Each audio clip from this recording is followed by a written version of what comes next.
Bismillahirrahmanirrahim. I'm Dr. Moazzam Manzoor, and now I'm going to teach you another very important subsection of biology, that is islets of Langerhans. First of all, I would like to introduce you to the islets of Langerhans. Actually, they are the irregularly shaped patches of endocrine tissue located within the pancreas. So pancreas हमारे abdominal organs में से एक major organ है. तो pancreas के अंदर irregularly shaped patches endocrine tissue के present हैं. उनको हम नाम देते हैं किसका? आइलेट्स ऑफ लैंगरहैंस का. और आइलेट्स ऑफ लैंगरहैंस में दो तरह के सेल्स हमें मिलते हैं. First of all we have got the alpha cells which are lesser in number and they produce a hormone namely glucagon. And secondly, we have got the beta cells which are more in number and they produce another hormone which is named as the insulin. So ये two important facts हैं, high yield facts हैं for sake of your exam. कि basically जो alpha cells हैं islets of Langerhans के, वो produce करेंगे glucagon को, जबकि जो बीटा सेल्स हैं they would produce insulin. Right. So you seen here कि ये हमारे पास से ये पैंक्रियाज है. This is the pancreas. तो इसके ऊपर इरेगुलरली शेप्ड जो पैचेस जो वो प्रेजेंट हैं आइलेट्स ऑफ लैंगरहैंस. और आइलेट्स ऑफ लैंगरहैंस में इन टर्न अल्फा सेल्स हैं producing glucagon and beta cells हैं which are producing the insulin. And beta cells are more in number as compare to the alpha cells in the islets of Langerhans. And now let's talk about the hormones of islets of Langerhans. We are going to construct a table of the hormones of islets of Langerhans. In this table, in the first column, we have got hormone. In the second column, we have got the control of that respective hormone. In the third column, we'll sum up the function or functions of the respective hormone. Then we'll talk about the under secretion and over secretion of the respective hormones in the last two columns. So first of all, we have got insulin. अब insulin के control के point of view से blood glucose level या increased blood glucose level it causes the production of insulin from the beta cells of islets of Langerhans. So अब ये भी कह सकते हैं कि जब भी ब्लड में ग्लूकोज का लेवल बढ़ेगा इसने इंसुलिन के लेवल को बढ़ाना है. Increased blood glucose level is the stimulus for the production of insulin from the beta cells of pancreas. और इसके अलावा जो स्मेरोट्रोपिक हार्मोन है एंड जो ACTH है लाइक एडिनोकॉर्टिकोट्रोपिक हार्मोन, ये इनका इनहिबिटरी इफेक्ट है on the production of insulin. And now let's talk about the functions of insulin. So top of the line I want you to memorise कि insulin वो वाहिद hormone है हमारी body का जो कि ब्लड के अंदर ग्लूकोज के लेवल को रिड्यूस करता है. इंसुलिन के अलावा बाकी कोई भी हार्मोन जो आप स्टडी करेंगे या तो वो ब्लड ग्लूकोज लेवल को छेड़ेगा ही नहीं या फिर ब्लड ग्लूकोज लेवल को इंक्रीज करेगा. जैसे कि हमने प्रीवियस सबसेक्शन में बहुत सारे ऐसे हार्मोन्स पढ़े हैं जो कि ब्लड ग्लूकोज लेवल को इंक्रीज करते हैं. एनीवेज, सो इंसुलिन ने ब्लड के अंदर ग्लूकोज लेवल को डिक्रीज करना है. और ये डिक्रीज कैसे करेगा? You seen here. First of all by increasing the cell utilization of glucose by cells. Right. So इसने ग्लूकोज को सेल्स के अंदर एंटर करना है और सेल्स की जो ग्लूकोज की यूटिलाइजेशन है उसको बढ़ा देना है. यानी कि इंसुलिन का काम क्या है? ब्लड से ग्लूकोज को निकाल के सेल्स के अंदर एंटर करना ताकि सेल्स उस ग्लूकोज को मैक्सिमली यूटिलाइज करें और ब्लड के अंदर ग्लूकोज का लेवल कम हो जाए. And secondly even the glycogenesis means glycogen का बनना. सो ये भी इंसुलिन ही का काम है कि इसने ब्लड से ग्लूकोज को मूव करना है into the liver and into the skeletal muscles जहां पे ग्लाइकोजन की सिंथेसिस होनी है जिसको हम ग्लाइकोजेनेसिस कहते हैं. सो इंसुलिन एक ऐसा हार्मोन है जो लिवर और स्केलेटल मसल्स में ग्लाइकोजेनेसिस को प्रमोट करता है, यानी कि ग्लाइकोजन की सिंथेसिस को प्रमोट करता है जिसकी वजह से ब्लड के ग्लूकोज का लेवल अगेन रिड्यूस होगा. And thirdly, the insulin it converts the glucose into lipids and protein. So ये ग्लूकोज को लिपिड्स या प्रोटीन्स में भी कन्वर्ट कर सकता है. इसके नतीजे में भी ब्लड का जो ग्लूकोज लेवल रिड्यूस हो सकता है. So simply bottom line point मेरे डिस्कशन का ये है कि इंसुलिन हार्मोन ने हर वो काम करना है जिससे ब्लड का ग्लूकोज लेवल कम हो, भले वो सेल से उसकी इंक्रीज यूटिलाइजेशन हो या लिवर मसल के अंदर ग्लाइकोजन की सिंथेसिस हो या ग्लूकोज की लिपिड्स और प्रोटीन्स में कन्वर्जन हो. इन सारे एक्शन से इसने ब्लड के अंदर ग्लूकोज लेवल को रिड्यूस करना है. राइट. और इसके अलावा एक और भी फंक्शन है इंसुलिन का, it inhibits the glycogenolysis in liver and muscles. हमने एक तरफ देखा कि ये लिवर और मसल्स में ग्लाइकोजेनेसिस को प्रमोट कर रहा है इंसुलिन हार्मोन, और इसके बरक्स ये जो ऑलरेडी ग्लाइकोजन वहां पे पड़ी हुई है लिवर और मसल्स में, उसकी ब्रेकडाउन को भी इसने इनहिबिट करना है, क्योंकि जब भी ग्लाइकोजन की ब्रेकडाउन होगी तो ब्लड का ग्लूकोज लेवल इंक्रीज होना है। तो इसने उस ग्लाइकोजेनोलिसिस को ब्रेक डाउन करके अगेन ब्लड के लो ग्लूकोज लेवल को मेंटेन करने में हेल्प करनी है इंसुलिन ने।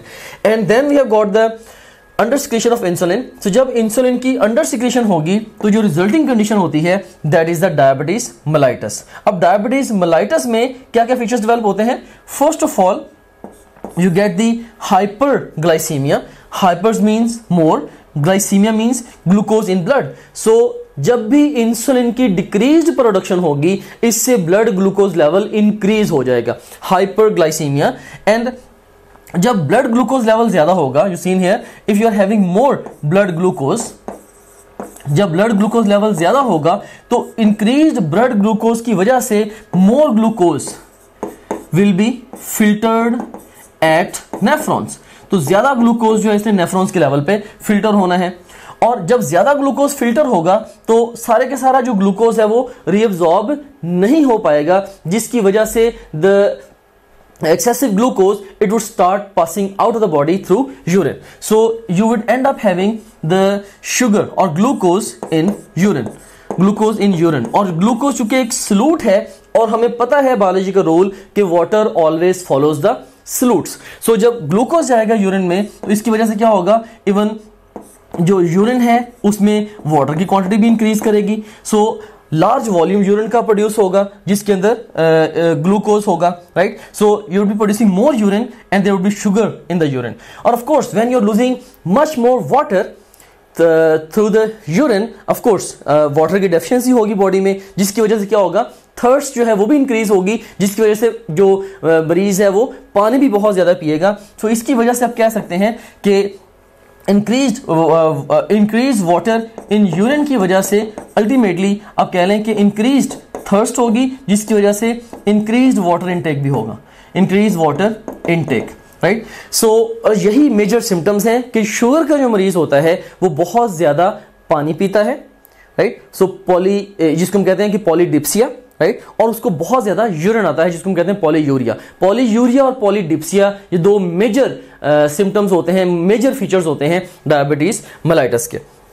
सो डायबिटीज मेलाइटस में you seen here hyperglycaemia develop हुआ, राइट। सेकेंडली यूरिन ज्यादा आएगा और उसके अंदर शुगर होगी या मोर स्पेसिफिकली ग्लूकोज होगा। एंड थर्डली जो थर्स्ट है वो भी इंक्रीज करेगी, जिसकी वजह से जो पेशेंट का वाटर इनटेक है वो भी इंक्रीज होगा, राइट। सो ये है डायबिटीज मेलाइटस। सो एग्जाम आपसे क्वेश्चन किस तरीके से पूछ सकता है, लाइक मोर यूरिन प्रोडक्शन और sugar in urine characterize which of the following disease? Best response to this question would be diabetes mellitus. Similarly, exam आपसे पूछ सकता है कि under secretion of insulin would result into production of which disease? And the best response to this question would be diabetes mellitus. अब यहां पे मैं एक पॉइंट आपको मेंशन करना चाहूंगा कि diabetes mellitus this is different from diabetes insipidus. Diabetes insipidus के बारे में हमने ये पढ़ा था कि diabetes insipidus is a disease which is produced because of the under secretion of ADH, that is anti-diuretic hormone of the posterior pituitary, right.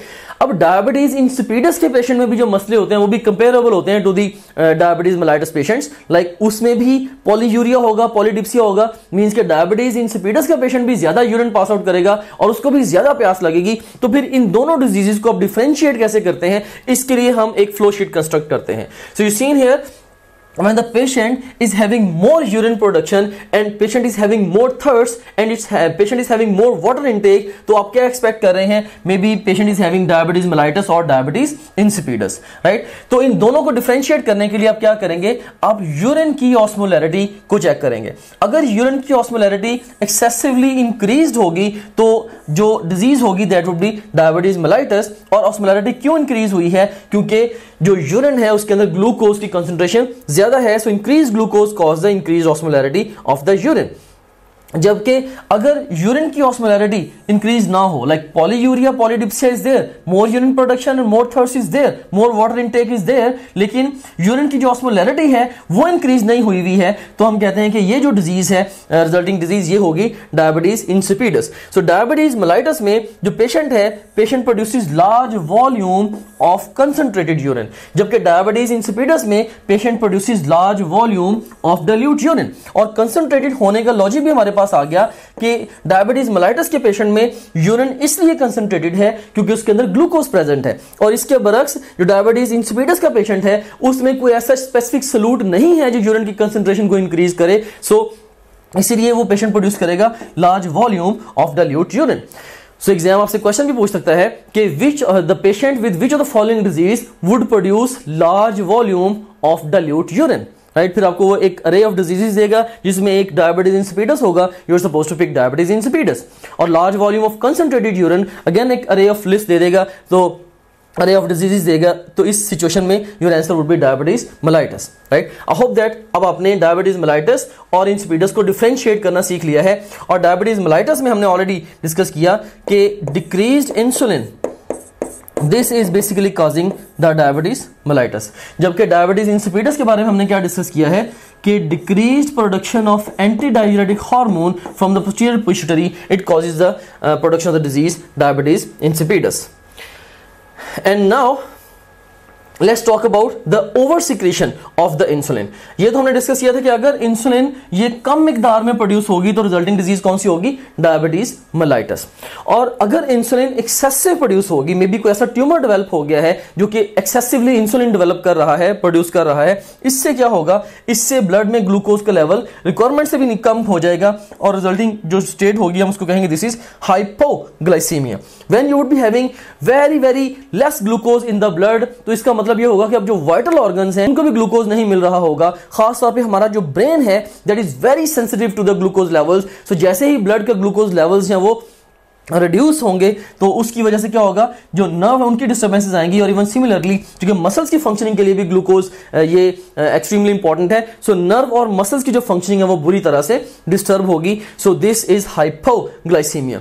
So exam अगर आपसे क्वेश्चन पूछता है कि नर्व एंड मसल फंक्शनिंग किस disease में disturb हो रही है, best response to this question would be hypoglycaemia, right. या नर्व एंड मसल फंक्शनिंग किस हार्मोन की एक्सेस प्रोडक्शन की वजह से हो रही है, best response would be insulin, right. या अगर एग्जाम आपसे क्वेश्चन पूछता है कि excess production of insulin would result into production of which of the following condition, answer would be hypoglycaemia. So ये सेम बेसिक फैक्ट्स है लेकिन डिफरेंट वे से एग्जाम में फैक्ट्स आपसे टेस्ट किए जा सकते हैं। Then we have got the glucagon.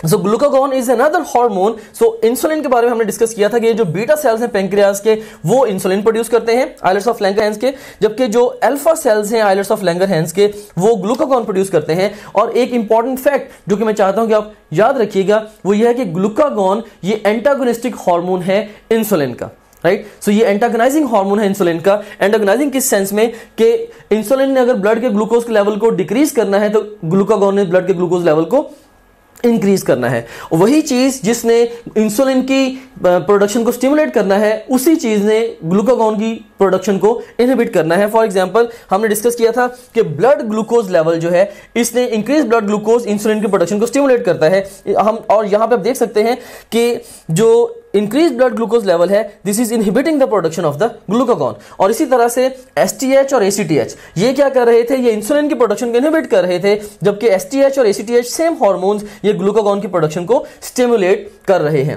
Right. So you seen here ये दोनों हार्मोन्स कंट्रोल के हवाले से भी एक दूसरे के बिल्कुल ऑपोजिट है। सिमिलरली ये एक्शन के हवाले से भी एक दूसरे के ऑपोजिट है। लाइक हमने डिस्कस किया था इंसुलिन के बारे में, it decreases the blood glucose, जबकि ग्लूकागॉन ने हर वो काम करना है जिससे ब्लड ग्लूकोज लेवल इंक्रीज हो, right. So it works antagonistically to insulin. और ये इवन इसके इंसुलिन के एंटागोनिस्टिकली काम करेगा, उसके ऑपोजिट काम करेगा और इवन फैट्स को ब्रेक डाउन करके भी ये ब्लड के अंदर ग्लूकोज का लेवल इंक्रीज कर सकता है द ग्लूकागॉन हार्मोन। और अगर ग्लूकागॉन की अंडर सिक्रेशन होगी इससे जो रिजल्टिंग कंडीशन होगी that would be hypoglycaemia, means less glucose in the blood. और अगर ग्लूकागॉन ये एक्सेसिवली प्रोड्यूस होगा तो इससे जो रिजल्टिंग कंडीशन होगी that would be hyperglycaemia. So आप देख सकते हैं कि इवन जो अंडर सिक्रीशन और ओवर सिक्रीशन से भी जो इफेक्ट्स प्रोड्यूस हो रहे हैं, they are also opposite to each other. So action के लिहाज से, कंट्रोल के लिहाज से, फिर एक्शन के लिहाज से और इवन अंडर और ओवर सिक्रीशन के लिहाज से, हर तरह से ये जो हार्मोन्स हैं they are exactly opposite to each other. And you seen here I have got a question for you at this stage. Production of insulin from beta cells of pancreas is stimulated by. A option is STH, B option is ACTH, C option is increased blood glucose level and D option is STH and ACTH. हमने देखा कि production of insulin from beta cells is stimulated by. तो हमने clearly discuss किया है कि जब भी ब्लड ग्लूकोज लेवल इंक्रीज करेगा तो इसने क्या करना है, इसने इंसुलिन की प्रोडक्शन को स्टिमुलेट करना है. So best response to this question would be Charlie. STH और एसीटीएच ने तो उल्टा जो इंसुलिन की प्रोडक्शन है उसको इनहिबिट करना है. So A and B and of course by default फिर D, they can not be our answers. And you seen here, now let's talk about the pancreas as a gland. जब हमने digestive system को study किया था तो digestive system में हमने exocrine pancreas को स्टडी किया था जो कि पैंक्रियाटिक जूस प्रोड्यूस कर रहा था, which in turn was having the enzymes for digestion of carbohydrates, lipids as well as the proteins. Endocrinology के सेक्शन में हमने एंडोक्राइन पैंक्रियाज को डिस्कस किया है जिसमें it's having the islets of Langerhans which are actually producing the insulin and the glucagon hormones, right. So अब हम जो भी डिस्कशन है पैंक्रियाज की as an exocrine gland, as an endocrine gland, हम इसको सम अप करते हैं in flow sheet. So you seen here कि pancreas in turn it's comprised of, it's 80% of the pancreas. This is actually comprised of the exocrine portion और जो कि pancreatic acinars पे मुश्तमिल है, जो कि histologic structures हैं. and exocrine portion of the pancreas, this is producing the pancreatic juice. उसके बाद फिर जो 18% है पैंक्रियाज का, it's comprised of the connective tissue you can say, and 2%, only 2% of the whole pancreas is comprised of the endocrine portion, right, which in turn is comprised of the islets of Langerhans. and islets of Langerhans में in turn हमारे पास तीन तरह के cells हैं. like we are having the alpha cells which are responsible for production of glucagon. secondly we are having the beta cells which in turn are responsible for production of the insulin. and thirdly we are having the delta cells which are responsible for the production of somatostatin.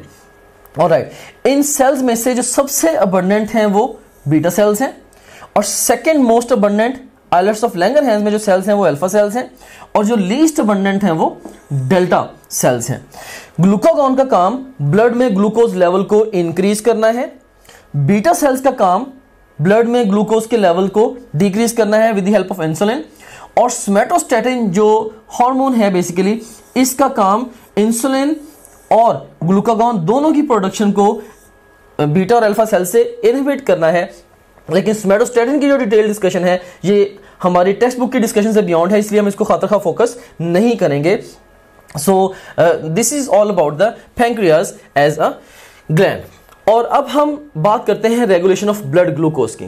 सो हमने देखा कि different hormones हैं जो कि blood glucose level को पे differently effect कर रहे हैं. So now let's sum up the regulation of the blood glucose. You seen here, अब जो ब्लड ग्लूकोज लेवल है, किसी कंडीशन में ब्लड ग्लूकोज लेवल ये इंक्रीज हो सकता है. फॉर एग्जांपल, जब आप से रमजान मुबारक में जब आप सहरी करते हैं, तो जब आप सहरी करते हैं, आप काफी सारा खाना खाते हैं, तो after few hours, maybe after depending upon the type of meal which you have taken, maybe 1 to 3 hours के अंदर क्या होगा, आपका जो फूड है उसने डाइजेस्ट होना है और उसकी वजह से क्या होगा, ब्लड के अंदर ग्लूकोज का लेवल वो ग्रेजुअली इंक्रीज होगा, राइट. अब जो इंक्रीज्ड ब्लड ग्लूकोज लेवल है, दिस इज अ प्रॉब्लम. अब इंक्रीज ब्लड ग्लूकोज लेवल ये स्टिमुलस है for the production of the insulin. So increase blood glucose की वजह से इंसुलिन ने प्रोड्यूस होना है और इंसुलिन ने क्या करना है, it would cause the entry of glucose into the cells. So blood से निकल के जो ग्लूकोज है इसने सेल्स के अंदर एंटर होना है ताकि यूटिलाइज हो जाए और मे बी इससे ग्लूकोज से ग्लाइकोजन बन जाए, मे बी सेलुलर रेस्पिरेशन में यूज हो जाए, व्हाटसोएवर. इसके नतीजे में होगा क्या कि जो ब्लड का ग्लूकोज लेवल है वो it would tend to come back to normal और ये हमारा क्या है, सोल्यूशन, राइट. सो आप कह सकते हैं कि hyperglycemia stimulates the release of insulin and insulin it causes the hypoglycemic effect. और इसके बरक्स अगर ब्लड ग्लूकोज लेवल डिक्रीज होता है, फॉर एग्जांपल जैसे अफ्तार के वक्त रमजान मुबारक में काफी घंटे गुजर चुके हैं, आपने कुछ खाया नहीं है, आपका जो ब्लड ग्लूकोज लेवल है वो डिक्रीज है, तो decrease blood glucose level again this is a problem, क्योंकि we need to maintain a blood glucose level ताकि हम अपने वाइटल ऑर्गन्स को ग्लूकोज कंटिन्यूसली सप्लाई कर सके, ब्रेन वगैरह को, ताकि हमारी जो बॉडी की ऑप्टिमम फंक्शनिंग है वो कंटिन्यू रह सके. So decrease blood glucose level is also a problem and decrease blood glucose level is a stimulus for the release of the glucagon from the alpha cells of pancreas. Increase glucagon ने क्या करना है, इसने glycogenolysis cause करनी है जिससे glucose would tend to come out of the cells, जिसके नतीजे में क्या होगा, जो ब्लड ग्लूकोज लेवल है वो इंक्रीज होगा और यही हमारा सॉल्यूशन है. सो अब एग्जाम अगर आपसे क्वेश्चन ये पूछता है कि hypoglycaemia would stimulate production of which hormone, best response to this question would be the glucagon. Hyperglycaemia would stimulate production of which hormone, and you seen here that the hyperglycemia would stimulate the production of insulin. इसी तरह से exam अगर आपसे question पूछता है which hormone is hypoglycemic hormone, hypoglycaemic hormone कौन सा है, यानी कि कौन सा हार्मोन है जो हाइपोग्लाइसीमिया कॉज कर सकता है. सो यू सीन हियर कि इंसुलिन ऐसा है जो कि ब्लड ग्लूकोज लेवल को डिक्रीज कर रहा है. So insulin is a hypoglycaemic hormone. और इसी तरह से एग्जाम अगर आपसे क्वेश्चन पूछता है which hormone is the hyperglycaemic hormone, so you seen here कि ग्लूकागॉन जो है ये ब्लड ग्लूकोज लेवल को इंक्रीज कर रहा है, सो हाइपरग्लाइसीमिया उसे कॉज करता है. सो स्टिमुलस फॉर रिलीज जो है वो इफेक्ट के ऑपोजिट है इन दोनों हार्मोन्स के लिए. फॉर एग्जांपल इंसुलिन के लिए इंक्रीज ब्लड ग्लूकोज ये स्टिमुलस है और डिक्रीज ब्लड ग्लूकोज इसका इफेक्ट है. इस तरह से ग्लूकागॉन के लिए डिक्रीज ब्लड ग्लूकोज स्टिमुलस है और इंक्रीज ब्लड ग्लूकोज इसका इफेक्ट है. Stimulus and effect they are opposite to each other and the action of both these hormones is also opposite to each other. So इसलिए हम कहते हैं कि ये दोनों एक दूसरे के एंटागोनिस्टिक हार्मोन्स हैं. Alright, so now I have got a question for you at this stage. Over production of insulin results in destruction of, A option is alpha cells, B option is beta cells, C option is gamma cells and D option is alpha and the beta cells. हमें पता है कि insulin जो है इसने beta cell से produce होना है. सो अपेरेंटली यही लगता है कि production of insulin would result into the destruction of the beta cells, लेकिन ऐसा नहीं है. The best response to this question is alpha cells. इसके जो रीजन है, इसके इस क्वेश्चन के पीछे जो लॉजिक है, इसको भी हम नेक्स्ट स्लाइड में डिस्कस करते हैं. So let me orient you towards this photograph. अब जस्ट इमेजिन करें कि ये हमारे पास beta cell of the pancreas है. Like sorry, this is islets of Langerhans in the pancreas, not the beta cell. ये islets of Langerhans है in the pancreas. इसमें आपको ये beta cells नजर आ रहे हैं. Like here we have got the beta cell, another one. So ये हमारे पास beta cells हैं. और उसके बाद फिर ये जो lighter blue color के हैं, like ये हमारे पास कौन से cells हैं? Like they are the alpha cells. So this is an alpha cell, this is another alpha cell, right? So ये भी alpha cell है. और इसके अलावा ये जो cells हैं, they are actually the delta cells. ये delta cells हैं, right? So you seen here कि जो बीटा सेल्स हैं इन्होंने इंसुलिन को प्रोड्यूस करना है, अल्फा सेल्स ने ग्लूकागॉन को प्रोड्यूस करना है, right? You seen here alpha cells ने ग्लूकागॉन को प्रोड्यूस करना है और डेल्टा सेल्स ने सोमैटोस्टैटिन को प्रोड्यूस करना है. ऑलराइट, अब इसमें देखिए कि अगर फर्ज करें कि बीटा सेल्स का ट्यूमर डेवलप होता है, राइट? अगर बीटा सेल्स का ट्यूमर डेवलप होगा, एक्सेसिव हमारे पास अगर बीटा सेल्स आ गए हैं, तो वो क्या करेंगे? They would cause more production of insulin, right? So अगर इंसुलिन की मोर प्रोडक्शन होती है, उससे क्या होगा? ब्लड का जो ग्लूकोज लेवल है it would tend to go down. और जब ब्लड ग्लूकोज लेवल डिक्रीज होगा, this is stimulus for the production of glucagon. So decrease blood glucose की वजह से एक्सेस ग्लूकागॉन की जो प्रोडक्शन है वो स्टिमुलेट होगी फॉर सेक ऑफ कंपनसेशन. लेकिन चूंकि जो काउंट है अल्फा सेल्स का वो रिमार्केबली ऑलरेडी लेस है, सो कंटिन्यूअसली जब ब्लड ग्लूकोज लेवल लो रह रहा है and continuously alpha cells are exerting to produce more and more glucagon so as to maintain the blood glucose level, तो इससे क्या होगा? अल्टीमेटली जो अल्फा सेल्स हैं वो एग्जॉस्ट हो जाएंगे और अल्फा सेल्स अल्टीमेटली डैमेज हो जाएंगे. सो ये पैराडॉक्सिकल से फैक्ट है कि अगर बीटा सेल्स का ट्यूमर होता है तो उससे अल्टीमेटली जो एग्जॉस्शन होनी है या जो डैमेज होगा वो अल्फा सेल्स का होगा. सो दिस इज अ पैराडॉक्स. अब हम प्रीवियस क्वेश्चन को जरा दोबारा गौर से देखते हैं. Over production of insulin results in destruction of, हमने देखा कि अगर इंसुलिन ओवर प्रोड्यूस हो रही है जैसे कि बीटा सेल्स के ट्यूमर से, उससे अल्फा सेल्स जो है वो डिस्ट्रॉय हो रहे हैं. Sometimes by the way even over production of insulin से बीटा सेल्स भी डिस्ट्रॉय हो जाते हैं, राइट। जैसे कि डायबिटीज मेलाइटस के पेशेंट्स में जब इंसुलिन का इफेक्ट प्रॉपर नहीं आ रहा होता तो beta cells they are also continuously exerting to produce more and more insulin, और बीटा सेल्स भी डिस्ट्रॉय हो सकते हैं। लेकिन जो हमारी टेक्स्ट बुक के accordingly over production of insulin results in the destruction of the alpha cells, so ये स्ट्रेट बुक की लाइन है, सो इसलिए हमने अल्फा सेल्स ही पिक करना है as an answer to this particular question. So that's all about the islets of Langerhans as the endocrine glands. Hope